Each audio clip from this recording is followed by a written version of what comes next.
नमस्ते। जय शिवाय। बहुत कुछ सीख रहे हैं कि नहीं सीख रहे हैं कर्म के माया जाल के बारे में, और कैसे कर्म फंसाते हैं, कैसे हम चेतना से अपनी बुद्धि पे चेतना को रख के कैसे हम उन चीज़ों से बाहर निकल सकते हैं। एक ऊपरी तौर पर मैंने आपको समझाया। अब आज हम एक बहुत इम्पोर्टेंट बात करेंगे। कर्म के माया जाल में एक बड़ी अच्छी सी बात समझेंगे कि जैसे कई बार हम किसी को बोल देते हैं, जैसे मान लीजिए किसी बच्चे के साथ कुछ गलत हो गया, सेक्सुअल अब्यूज़ हो गया किसी बच्चे के साथ, या किसी का कहीं रेप हो गया, कहीं कुछ और हो गया, इस तरीके की दुर्घटना हो गई। तो हम क्या ऐसे बोल सकते हैं कि ये तो तुम्हारे पूर्व जन्मों का फल फल था, इसलिए तुम्हारा रेप हो गया, या तुम्हारे साथ कोई दुर्घटना हो गई, कोई किसी ने कोई अजीब चीज़ कर दिया आपके साथ, है ना, खराब तरीके से कोई तांत्रिक प्रयोग कर दिया आपके ऊपर। तो क्या ऐसे बोल सकते हैं कि ये सब तुम्हारे पूर्व जन्मों का फल था? नहीं, कभी नहीं बोल सकते हैं ऐसे। क्यों नहीं बोल सकते हैं ऐसे? कि कर्म की गति में, कर्म में एक बहुत ज़रूरी बात समझने वाली ये है कि अगर किसी ने पिछले जन्म में मेरा मर्डर किया, मेरा मेरा खून किया, सपोज, ठीक है, तो इस क्या उसके कर्म का फल ये है कि मैं इस जन्म में जाके उसे मार दूं? है ना? किसी ने आपका पैर कुल्हाड़ी से काट दिया या आपका पैर काट दिया, तो अब आप उसके कर्म का फल ये है, उसका भुगतान ये है कि आप उसका पैर काटोगे। किसी ने आपके घर के किसी व्यक्ति को, बच्चे को, आपके भाई बहन को, माता पिता को, किसी को भी अगर किसी ने मार दिया, तो क्या उसके कर्म का फल ये होना चाहिए था, उसका परिणाम ये होना चाहिए था कि अब आप जाके उसके घर वालों को मारोगे? ठीक है, तो ये आई फॉर एन आई जो हम बोलते हैं ना, कि किसी ने एक आंख फोड़ी आपकी, आप जाके उसकी एक आंख फोड़ दो, तो ये कोई, इसे कर्म का हिसाब नहीं कहते हैं, इसे कर्मों को बराबर करना नहीं कहते हैं। ठीक है, इस तरह से तो फिर हर अपराध जस्टिफाइड है समाज में। फिर कोई कानून बनाने की ज़रूरत नहीं है। सबके घर की चोरियां होती हैं, जो भी किसी के साथ रेप होता है, किसी का मर्डर होता है, किसी के साथ कुछ भी होता है, फिर तो सब कुछ जस्टिफाइड हो गया, है ना? फिर तो कोई चीज़ कभी गलत हुई ही नहीं। जरूर इसने मुझे पिछले जन्म में मारा हो, अब मैं इस जन्म में इसको मार देता हूँ, ऐसे नहीं हो सकता। तो कर्म में जब हम ये कहते हैं कि कोई गलत कर्म करे तो उसको उसका फल प्राप्त होता है, उसका ये मतलब नहीं है कि उसके साथ एग्जैक्टली वैसा ही हो जाता है जैसा उसने किया होता है, उसका ये मतलब नहीं होता। ठीक है, मान लीजिए कि आप किसी बच्चे को थोड़े खराब माता पिता मिले, या उसके पिताजी जो हैं कोई अल्कोहलिक हैं, किसी के पिताजी, और फिर घर में आके बहुत मारपीट करते हैं, बहुत बच्चों के ऊपर चिल्लाते हैं, को भी मारपीट करते हैं, और अपनी पत्नी के साथ भी मारपीट करते हैं, माँ के साथ भी मारपीट करते हैं, और बहुत ही खराब बुरा बिहेवियर है।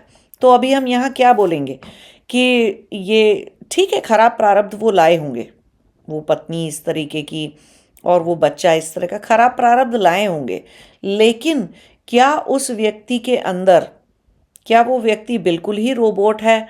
क्या वो व्यक्ति के अंदर के पास बटर नाइफ भी नहीं है? ऐसा नहीं हो सकता, फिर तो वो जानवर बन गया होता। अगर पिछले एपिसोड में मैंने समझाया था ना कि बटर नाइफ होने की एक स्थिति होती है कि मतलब आपके पास 2.5 मीटर की रस्सी है, मतलब कभी कभी तो चेतना आपके अंदर जागती है। तो जब जागती है चेतना आपके अंदर, तब आप ये डिसाइड नहीं कर सकते कि नहीं, मैं ये कृत्य गलत है, या मैं इतनी खराब डेंजरस स्टेज पे पहुंच चुका हूं कि मेरा अपने ही पत्नी और बच्चों के साथ रहना गलत है, तो मुझे किसी रिहैब सेंटर चले जाना चाहिए, या मुझे इनको छोड़कर चले जाना चाहिए, या इनको समझा देना चाहिए जब मैं होश में हूँ, ठीक हूँ, चेतना मेरी थोड़ी बहुत देर के लिए बुद्धि पर आई हुई है, तब मुझे ये जगह छोड़ देनी चाहिए, नहीं तो एक दिन मैं मार ही डालूंगा। और ऐसा हो भी जाता है बहुत सारे बार कि वो बच्चे को, वो शराब के नशे में जो है बच्चे को मार देते हैं, या पत्नी को जान से मार देते हैं, ऐसा कुछ कुछ कर देते हैं। तो चले जाना चाहिए था। या पत्नी और बच्चे को ये बुद्धि नहीं आ रही है कि अरे एक बार हो गया, दो बार हो गया, तीन बार हो गया, चार बार हो गया, अरे हम कब क्या मरने तक इस चीज को झेलते ही जाएंगे? तो दोनों के पास बुद्धि है, दोनों के पास, चाहे भले ही बटर नाइफ हो, चाहे भले ही उनकी 2.5 मीटर की रस्सी हो, चाहे भले ही उनका कितना प्रारब्ध का भोग हो, लेकिन वो उस चीज को रोक सकते थे। गलत चीज को रोका जा सकता है। उतनी फ्री विल परमात्मा ने आपको दी है, क्योंकि आप मनुष्य देह में हैं। कर्म करने की स्वतंत्रता आपके पास थी। मर्डर करने से पहले, किसी को मारने से पहले, किसी का लालच में धन हड़पने से पहले, जमीन हड़पने से पहले, किसी की बहू बेटी बच्चों के ऊपर गलत निगाह रखने से पहले, उनके साथ कोई गलत काम करने से पहले आप रुक सकते थे। उतनी चेतना थी आपके पास, आप रुक सकते थे। आपको वो गलत कर्म नहीं करना था। तो हर किसी का गलत किया हुआ कर्म पाप ही है, अपराध ही है, वो पाप ही है। किसी का भी किया हुआ गलत कर्म वो उसके पूर्व जन्म का प्रारब्ध का में, वो इंसान की चॉइस तो हो सकती है कि हाँ उसने एक ऐसा पति चूज कर लिया, पत्नी ने या बच्चे ने एक ऐसा पिता चूज कर लिया जो दारू ही पीता रहता है और पीटा पाटी करता रहता है और शोर हल्ला करता रहता है, क्रूअल स्वभाव का। ऐसा पिता बच्चे ने चूज कर लिया, वो तो ठीक है, लेकिन पिता रुक सकता था और बच्चे और पत्नी उसको छोड़कर जा सकते थे। पति पति होने लायक ना रहे, पत्नी पत्नी धर्म निभाने लायक ना रहे, तो छोड़ा जा सकता है, संबंध विच्छेद किया जा सकता है। ये कर्म का विधान है। इसमें आपकी शिक्षा भी यही थी। कई बार यही एक लर्निंग होती है कि वो खराब माता पिता क्यों चूज़ किए, या खराब पति पत्नी साथी जीवन साथी क्यों चूज़ हो गया, क्यों चूज़ कर लिया, या क्यों मिल गया। क्योंकि आपको सीखना था कि अपने लिए खड़े हो सकते हो कि नहीं, आत्मा के लिए खड़े हो सकते हो कि नहीं। क्योंकि आज अगर अपने लिए नहीं खड़े हो सकते तो कल कोई दूसरी आपकी बेटी होगी या आपका कोई और बच्चा होगा, वो प्रताड़ित हो रहा होगा अपने विवाह के अंदर, तो आप उसको भी तो यही शिक्षा दोगे, अरे हमने जैसे झेल लिया तुम भी झेल लो, है ना।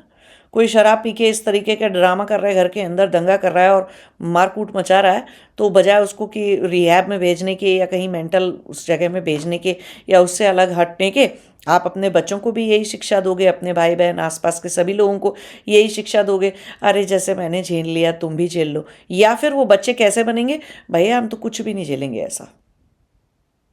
तो एक पीढ़ी अगर शादी में जबरदस्ती रह जाती है तो दूसरी पीढ़ी शादियों को तोड़ती ही है। ये रूल ध्यान रखना। एक पीढ़ी बनाती है और अगर उसका नींव, तो ये ध्यान रखिएगा कि अगर एक पीढ़ी गलत तरीके से कुछ जोड़ के रखती है या बना के रखती है तो दूसरी पीढ़ी उसको तोड़ती ही तोड़ती है। और जो पीढ़ी तोड़ती है उसका जो प्रभाव पड़ता है बच्चों पर, वो तो अगली पीढ़ी फिर जोड़ने पे आती है कि अच्छा नहीं हम ठीक है सब कुछ झेल ही जाएंगे, कम से कम कोई है तो सही। Known devil is better than unknown devil. ये फिर से डर काम कर रहा है। ठीक है। तो आप जब अपने बच्चों को, हम बोलते हैं ना संस्कार क्या दिए, तो उसमें वो भी ये भी है आपने क्या वृत्तियां अपनी बच्चों में ट्रांसफर कर रखी है। आपका भय बच्चों में ट्रांसफर हो जाता है, हर बच्चे में नहीं होता। ये ब्लैंकेट स्टेटमेंट्स नहीं है ना, सबके ऊपर एक जैसे अप्लाई हो जाते हैं, ये ऐसी बातें नहीं है। कर्म की गति ऐसी नहीं चलती कि सबके ऊपर एक जैसी। एक ही माँ बाप होते हैं, 2-3 बच्चे होते हैं उनके, और एक बच्चा भयंकर डरा हुआ रहता है क्योंकि माँ बाप आपस में लड़ते थे।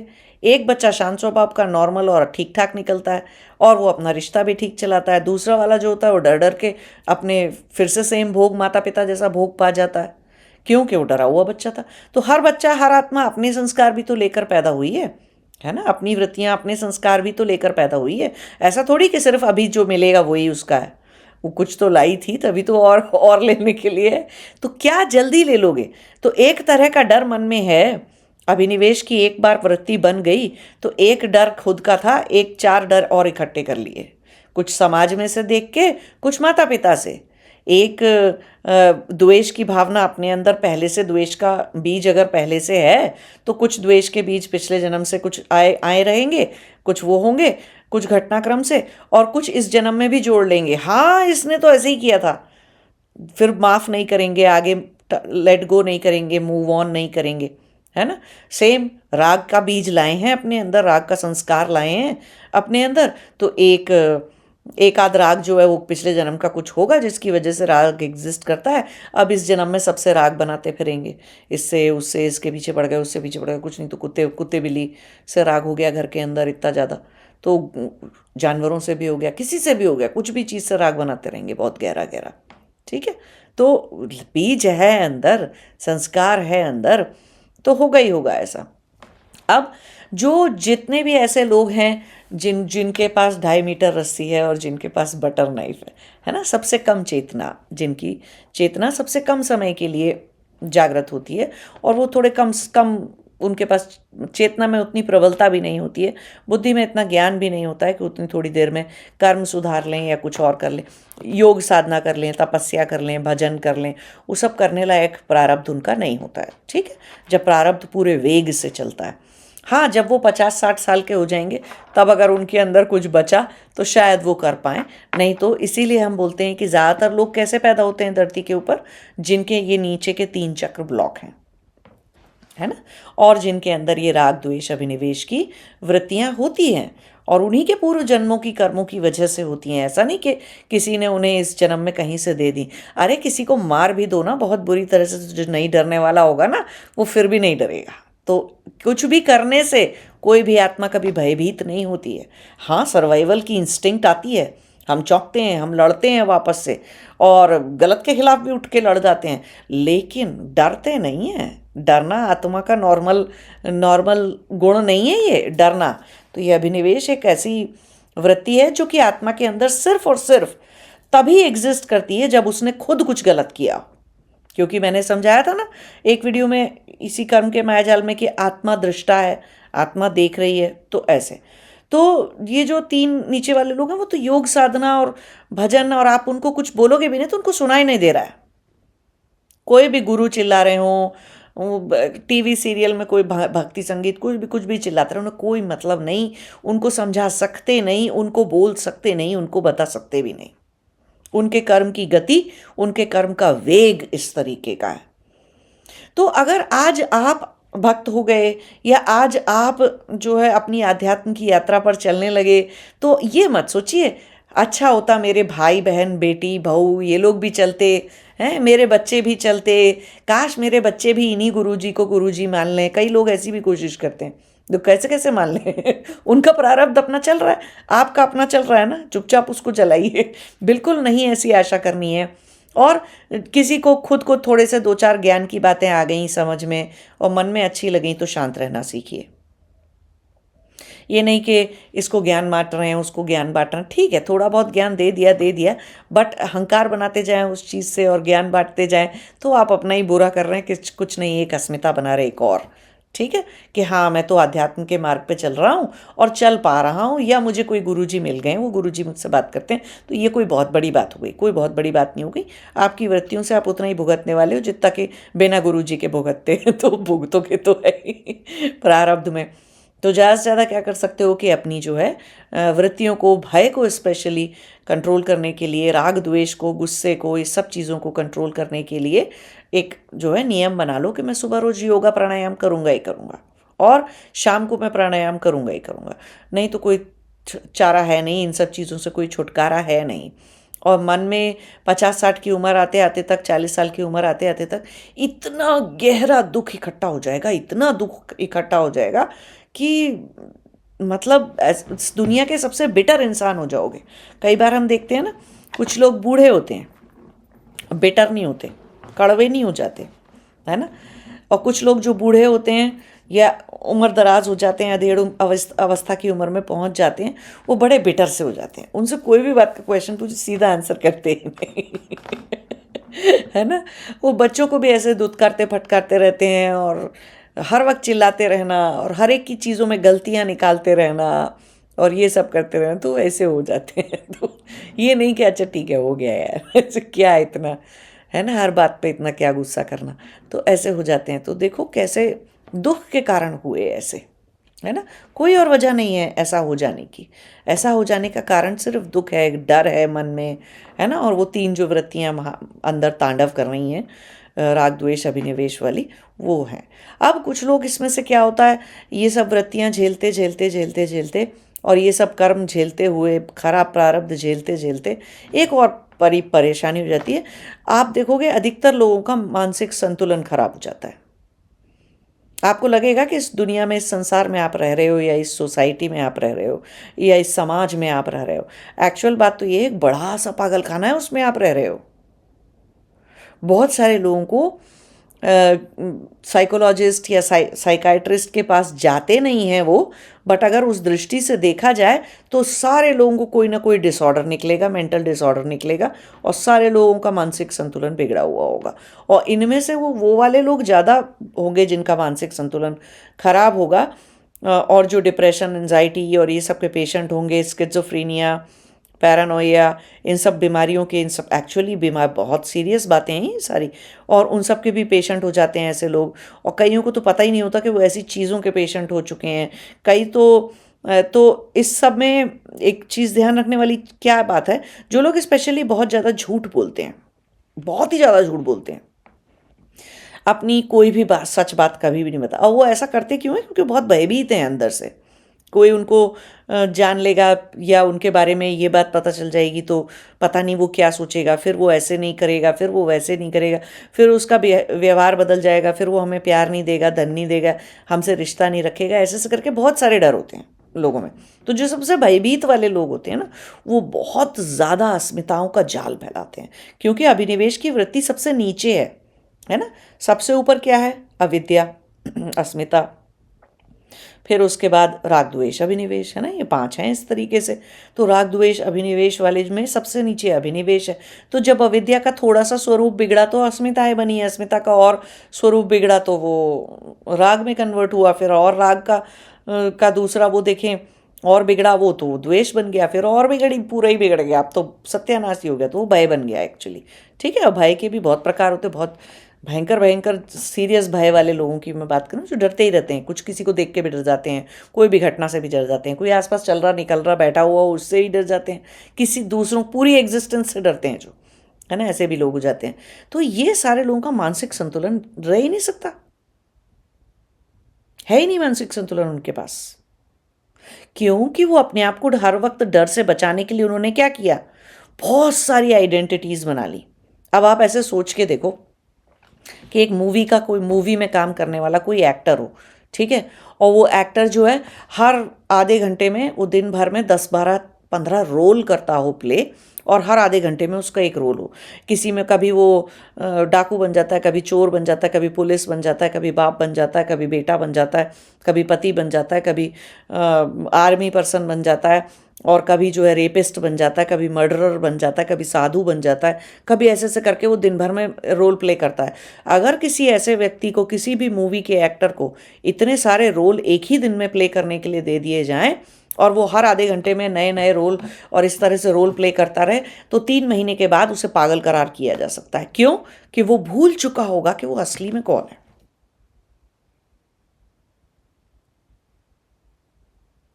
कैसे भूलेगा? भूलेगा क्यों? क्योंकि वो जब जब वो ये सारे रोल्स प्ले नहीं कर रहा होगा, तब उसके अंदर क्या होगा? तब उसके अंदर एक विचार उठेगा जो साधु होने का था, एक विचार उठेगा जब वो मर्डरर था, एक विचार उठेगा जब वो रेपिस्ट था, एक विचार उठेगा जब वो चोर था, फिर पुलिस था, फिर ये था, फिर वो था। ठीक। अब ऐसे ही सोच के देखिए कि आपके अंदर कितनी सारी आइडेंटिटीज़ हैं जिनसे रिलेटेड विचार उत्पन्न होते हैं, फिर वो विचार आपकी वाणी तक आते हैं, एक्सप्रेशन के फॉर्म में आप बोलते हो उनको, और फिर वो आपके कर्मों में, आपके कार्यकलापों में, सब चीज़ों में, जीवन में झलकने लग जाते हैं, है ना।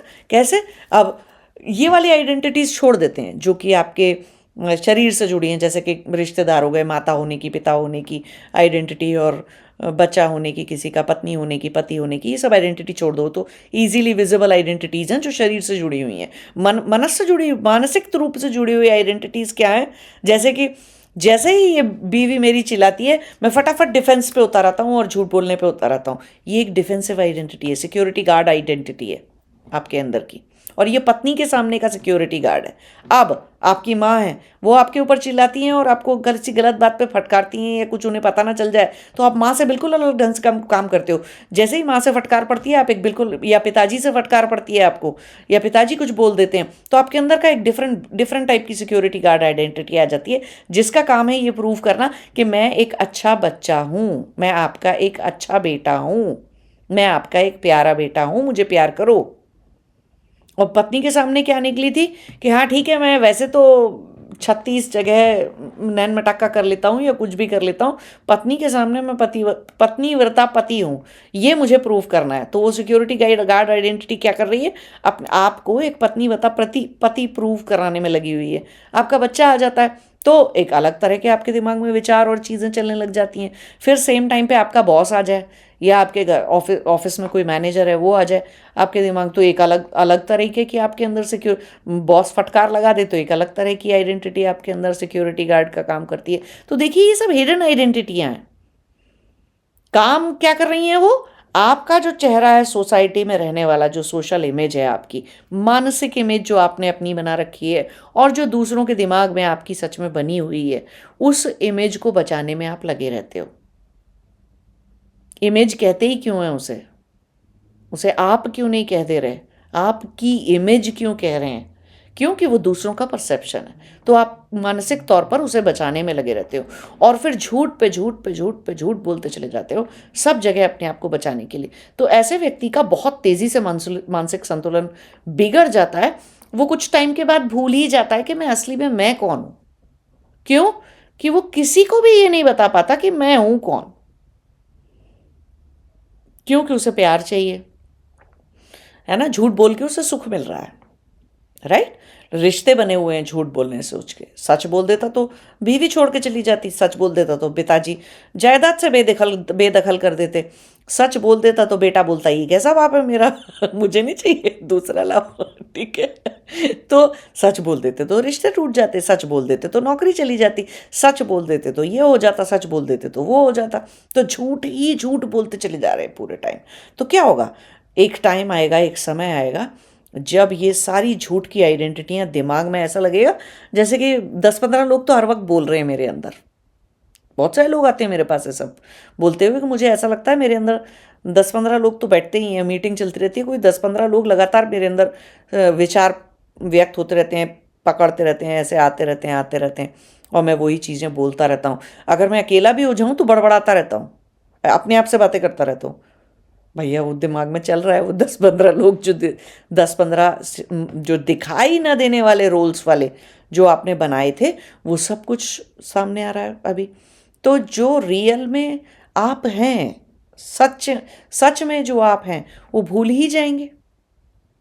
और जब भूल जाएंगे तो सामने वाले इंसान को पता चल जाएगा थोड़े टाइम के बाद, आज नहीं तो कल, जो भी जिसके जो अगर जो भी ऐसे वाले लोग हैं जिनकी रस्सी लंबी है और जिनकी चेतना लंबी है, उनको दिखाई देता है ये बहुत अच्छे से कि या तो आपको, अगर अब हम साइकोलॉजी की टर्म्स में बात करें तो वो समझ जाएंगे कि आपको बाइपोलर डिसऑर्डर है। आपका पहले थोड़ी देर पहले कुछ और थे, अब आप कुछ और हो गए। या उन्हें समझ में आ जाएगा कि आपको कोई मल्टीपोलर डिसऑर्डर है, मतलब आपके अंदर मल्टीपल पर्सनालिटीज काम करती हैं अलग अलग टाइम पे, और आप कल कुछ कह रहे थे, अब कुछ कहते, क्योंकि आप ये भूल ही गए हो कि आप सच में हो कौन। सच रहते, सत्य से रहते, सबके सामने सत्य जैसे ही रहते, तो याद करने की जरूरत थोड़ी थी। झूठ को याद रखा जाता है, इतने सारे झूठ बोलेंगे तो याद रखना पड़ेगा, है ना। सच को कहाँ याद कर रखना है, जो आदमी सच्चे में जैसा है वैसा है ना, तो उसको क्या याद रखना। तो उसकी मानसिक दशा इतनी खराब नहीं होगी। तो ये बाइपोलर डिसऑर्डर हो गए, मल्टीपोलर डिसऑर्डर हो गए, या किसी भी तरह के पर्सनालिटी डिसऑर्डर हो जाना, ये क्या है कि आपकी जो अस्मिताएं थी, जो आपके रूप स्वरूप जितने आपने इंद्रजाल मायाजाल फैला रखा था, ये उसका कर्म का मायाजाल है और वो आप भुगत रहे हो।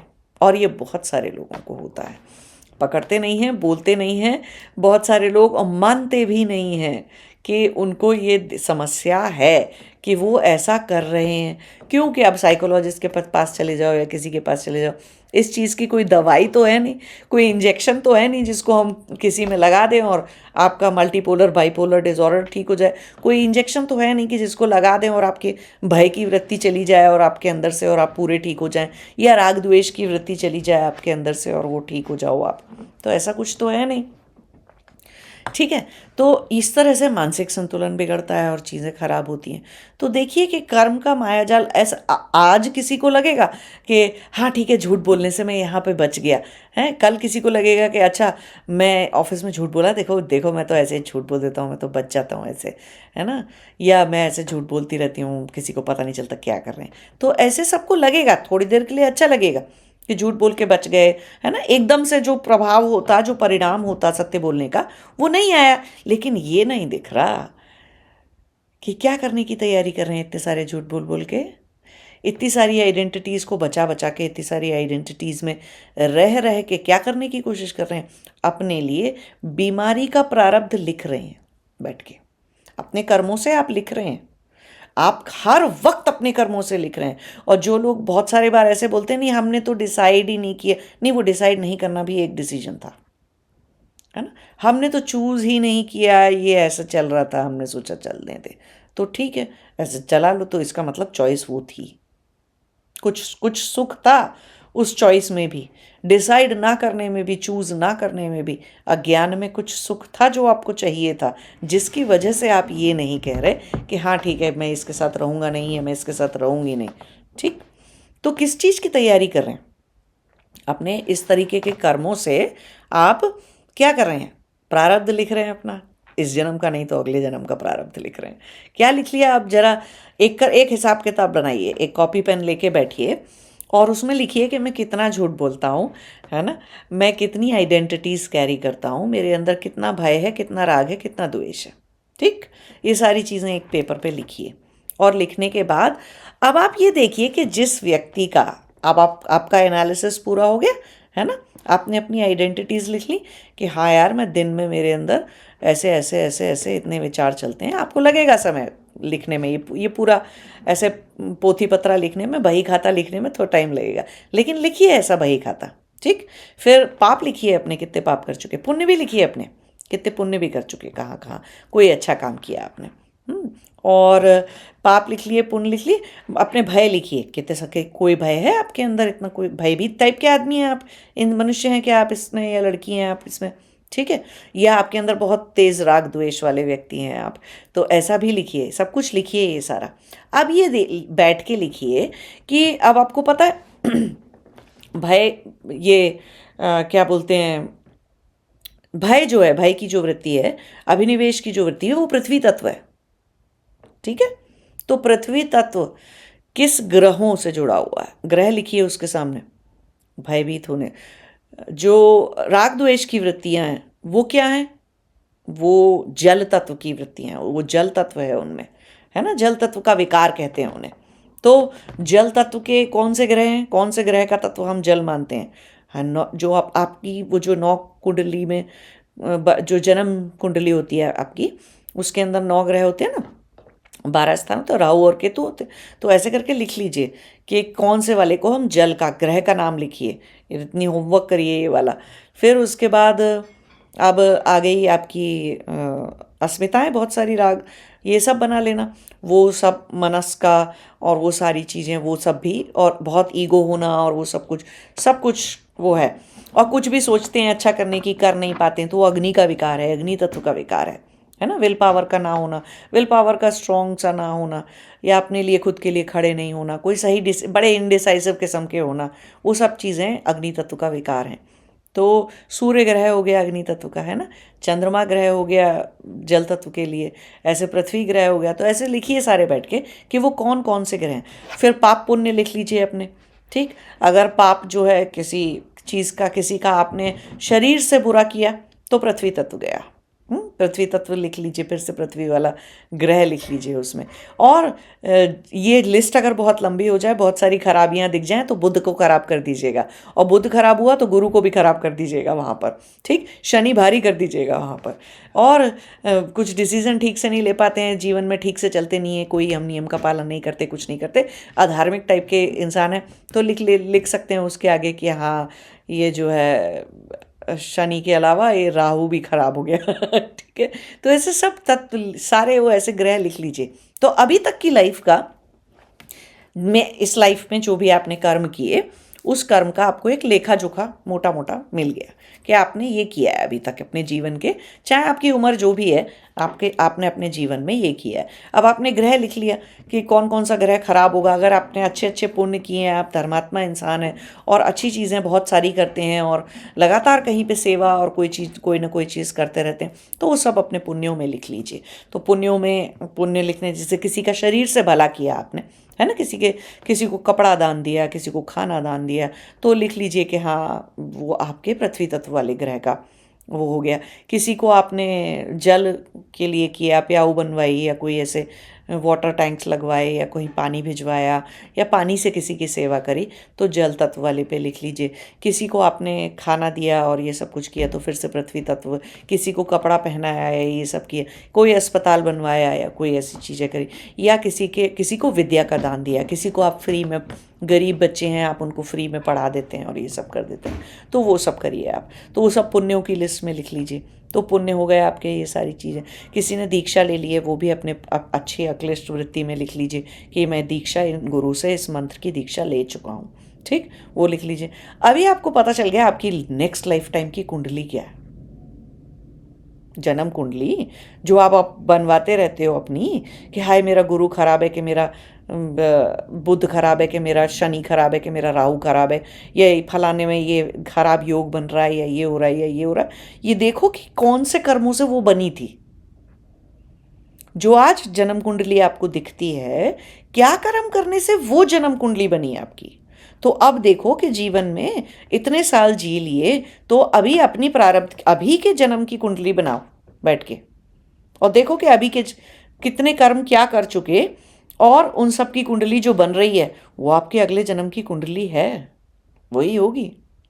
क्योंकि आज जो भी कुछ गलत किया, जो भी कुछ बुरा किया, उसका कुछ भोग तो अभी मिल जाएगा, कुछ एक प्लेनेट का भोग तो मिल जाएगा तुरंत, कुछ बहुत सीरियस पाप होते हैं कुछ तो, ठीक है, वो तो अभी मिल जाएंगे। लेकिन कुछ को आप कब चूज करोगे, अगले जन्म में जब मनुष्य बनोगे तब कब होगे वो। और किसी चीज के पीछे अगर आप राग द्वेष और अभिनिवेश अगर बहुत ही गहरे हो गए हैं आपके अंदर, तो अभिनिवेश किसके अंदर होगा, किसके अंदर होता है सबसे ज्यादा, उसमें देखो अगर पशु पक्षी जगत में सबसे डरा हुआ कौन होता है, चिड़िया, पक्षी। आप चाहे उनको खाना ही देने क्यों ना जा रहे हो, वो उड़ ही जाएंगे, उनमें डर इतना है, जबकि उनके पास पंख हैं, फिर भी वो डर के मारे उड़ ही जाते हैं।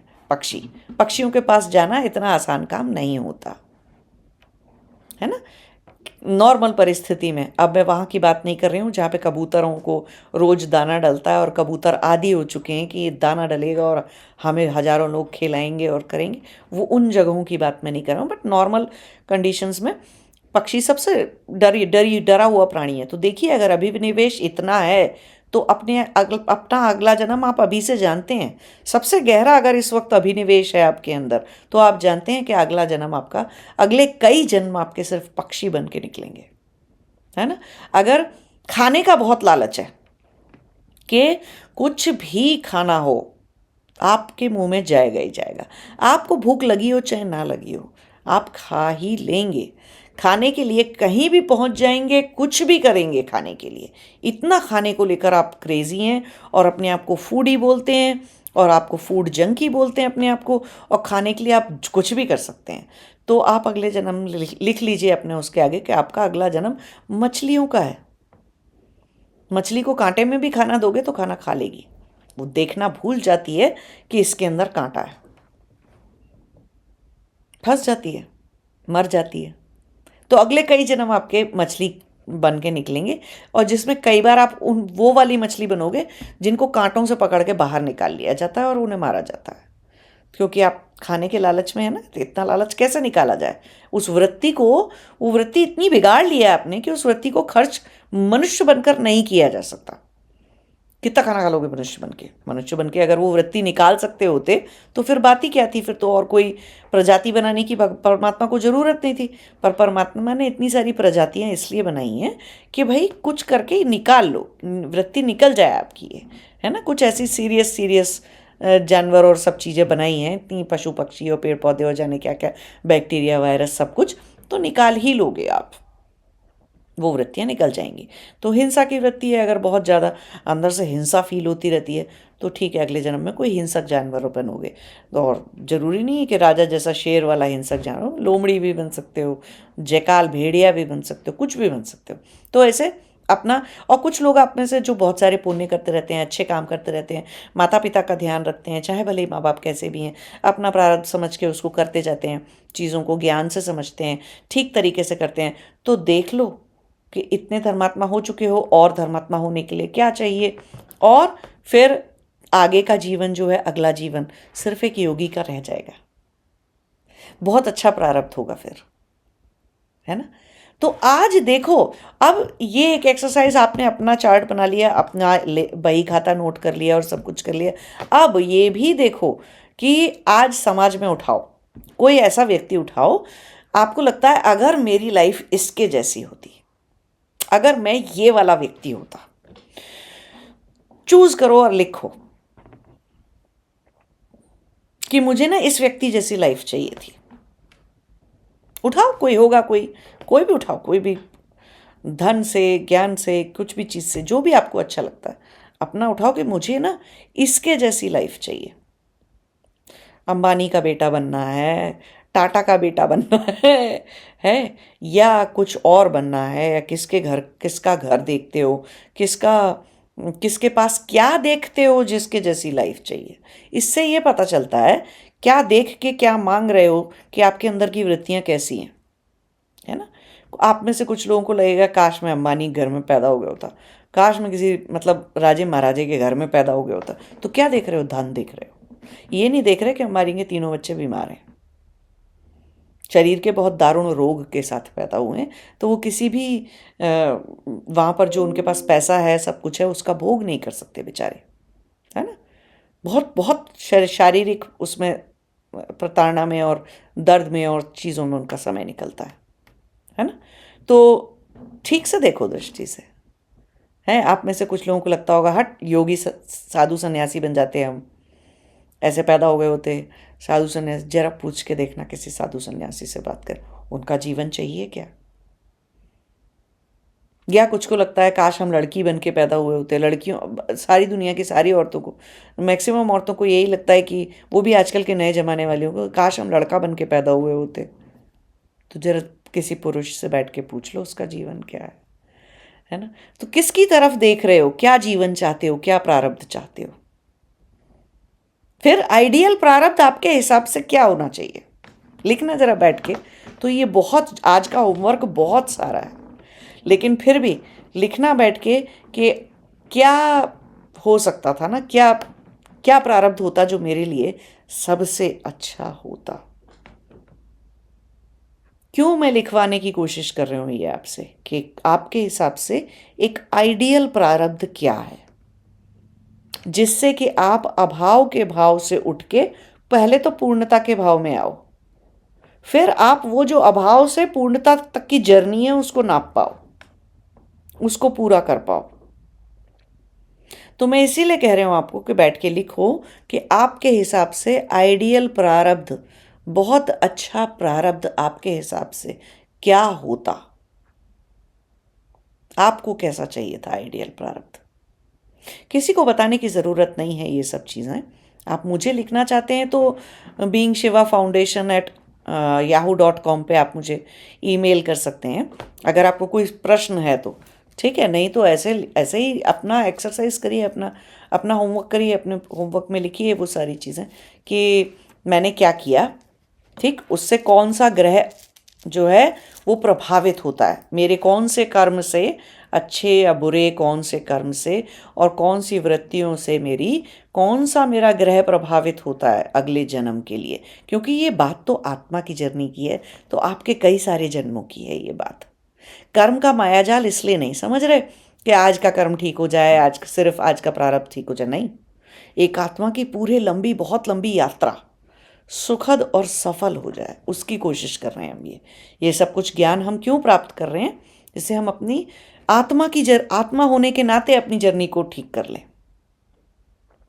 सिर्फ इसलिए नहीं कि हाँ आज के दारुण दुख खत्म हो जाए और सब चीज़ें हो जाए। ठीक है, तो इतना लिखिए बैठ के।